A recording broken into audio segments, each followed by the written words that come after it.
Hi everyone, I'm Jack the Rambling Raconteur. I hope that you're doing well. I wanted to continue the library tour because we've got shelves disappearing into the multi-shelf of madness.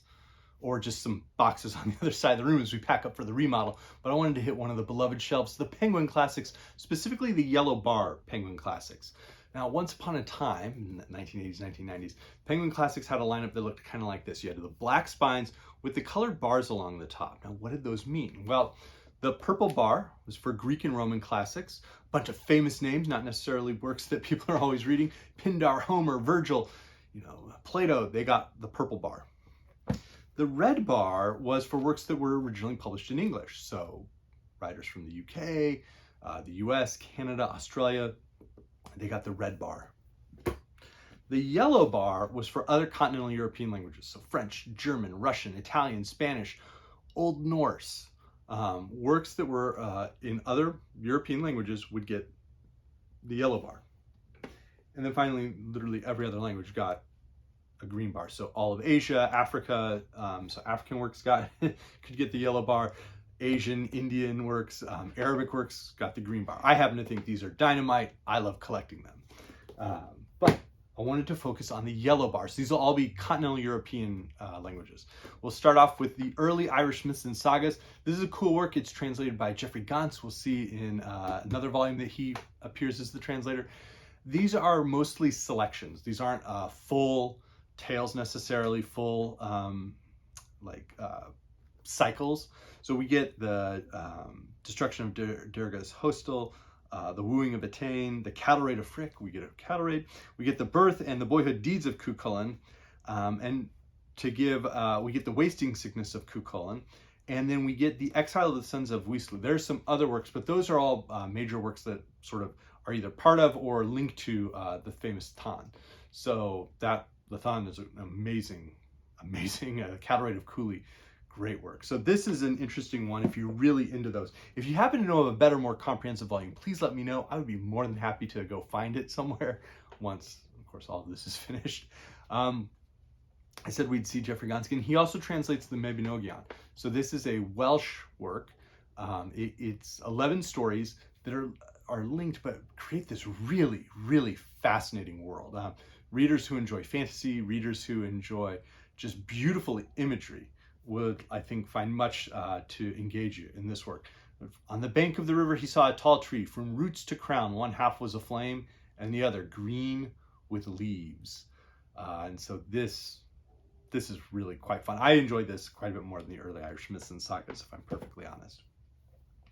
But those sagas then take us to Icelandic sagas like the Eyrbyggja Saga. This one has Snorri. This saga in particular is kind of wild. I'm personally hoping that maybe this will be Saga-long 2023, because this saga has, again, hallmarks of like 19th century novels. It's almost gothic at times, like something that could have been an influence on Wuthering Heights or the writings of Mary Shelley. This is a cool work. And there's some anarchy in it, but we also get sort of this settlement in Iceland and the development of Christianity in Iceland. So this is an effective work. Snorri Sturluson, not the Snorri of the Eyrbyggja Saga, but Snorri Sturluson, the great compiler of the Heimskringla, the Chronicle of Kings, a selection of which is King Harald's saga. Harald Hardrada, the last Viking, part of the Varangian Guard, just a massive warrior who died deep in his age, just before the Battle of Hastings. He was the one that Harold Godwinson said, when he was asked, how much of England will you give me? He said 6 feet, or perhaps a little bit more, as you're larger than other men. So died at Stamford Bridge, but this is King Harald's saga.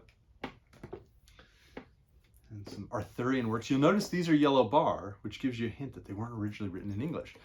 The Quest of the Holy Grail, part of the Lancelot Grail cycle, the Vulgate cycle. This is an interesting work that can also feel very, very tedious at times.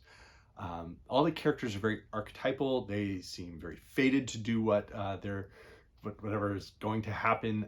We get the different archetypes, and that can be interesting. There's very rich symbolism across it. But it is not the most engaging work, I'll be perfectly honest. The translation is from P.M. Matarasso. Here we have the death of King Arthur, much more engaging.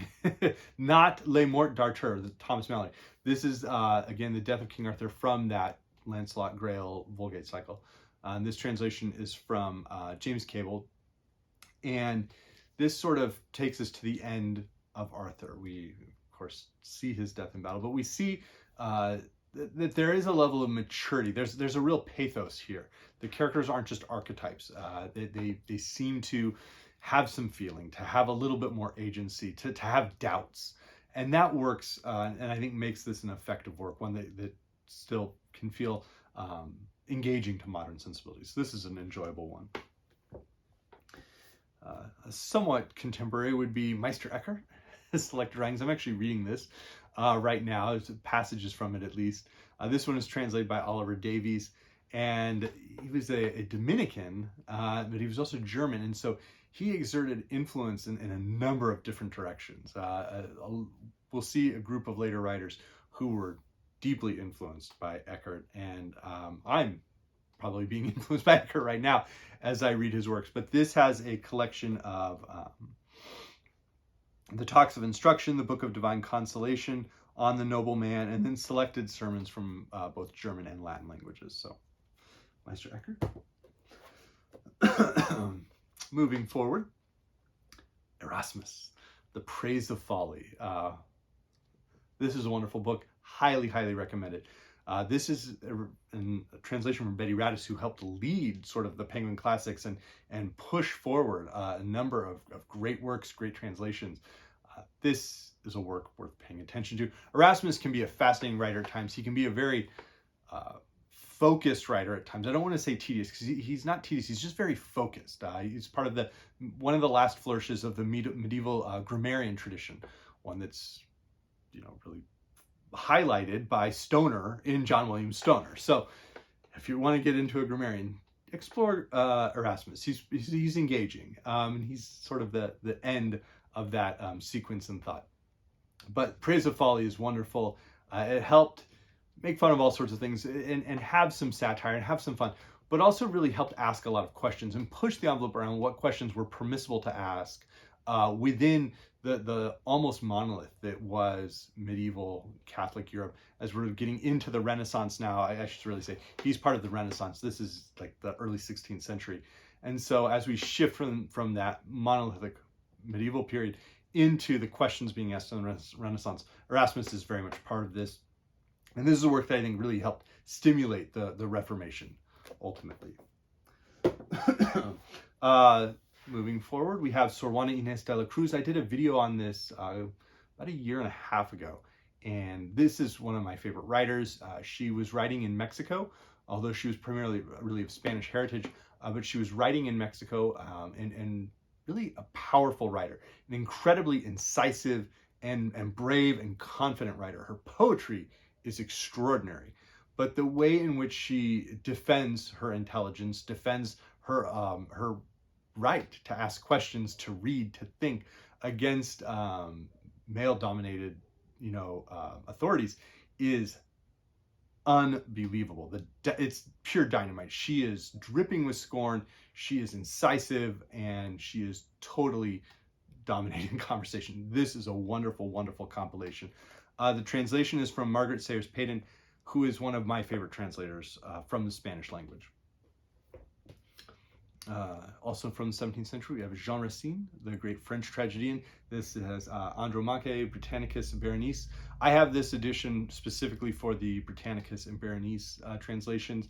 This is from John Cairncross. The best Andromache translation into English is by Richard Wilbur, who only did, I believe, 2 plays by Racine, Phaedra and Andromache.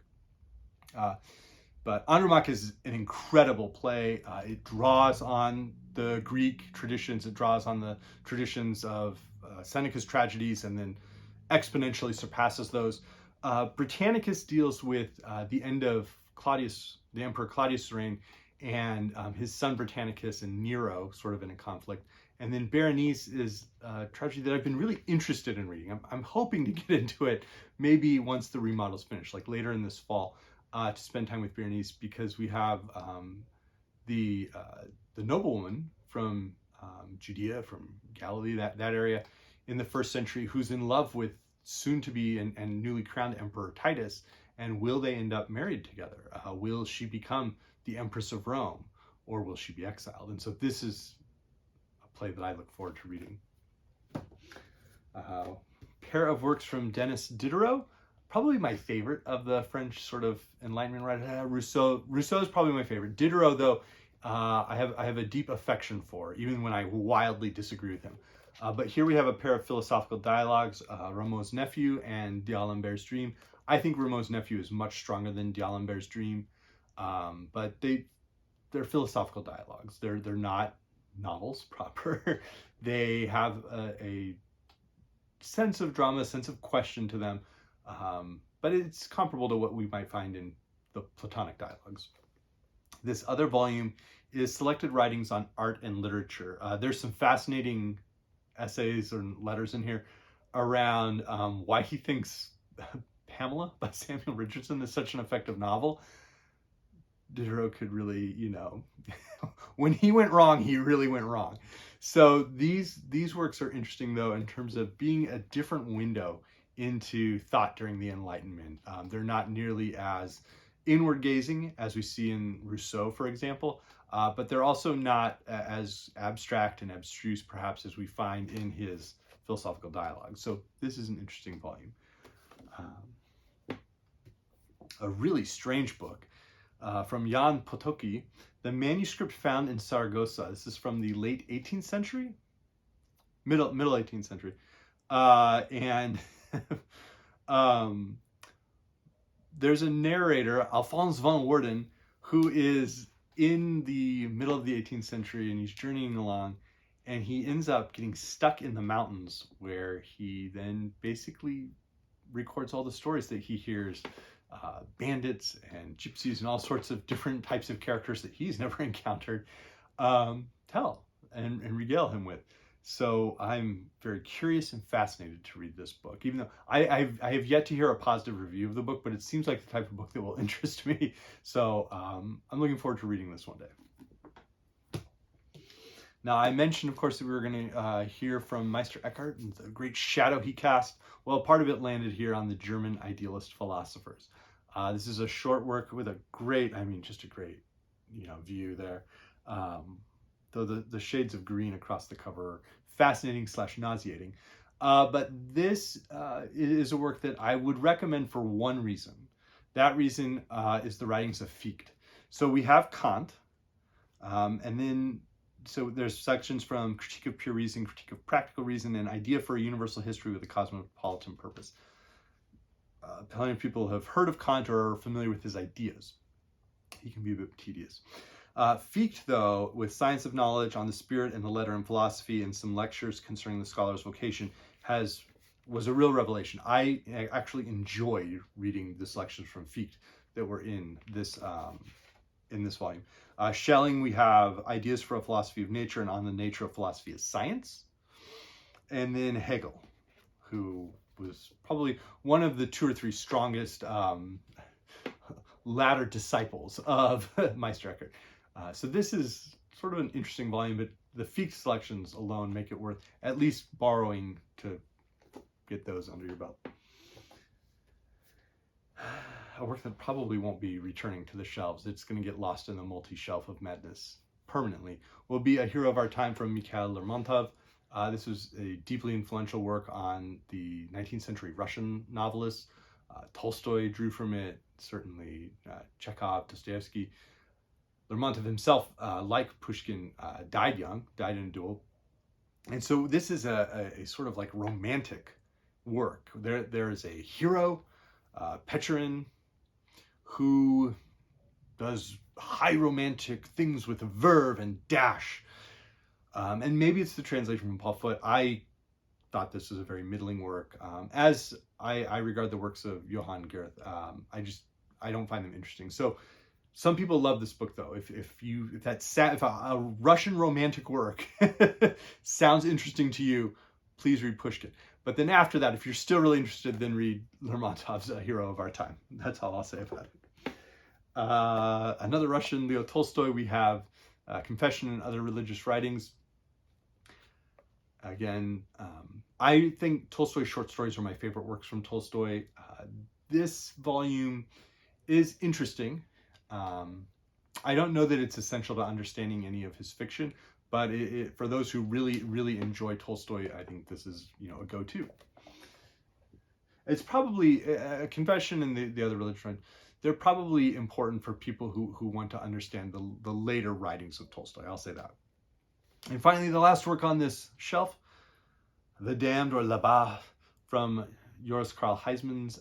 This is a decadent work. It's very wild and strange. Huysmans is, of course, most famous for Eyrbyggja, which in the Penguin edition had the great painting of the yellow shirted man with the yellow background that just looks awful. But that was an incredibly influential work. It's the famous Yellow Book that Dorian Gray references. Oscar Wilde was influenced by it. This is a very different book. So I want to prove that the devil exists, that the devil reigns supreme, that the power he enjoyed in the Middle Ages has not been taken from him, for today he is the absolute master of the world. Quite a come down from, Tolstoy's Confession. And this is sort of an autobiographical novel. It is strange. It is unpleasant. It is just as excessive as Eyrbyggja, just in a very different direction. So some people, I think, probably would love this book.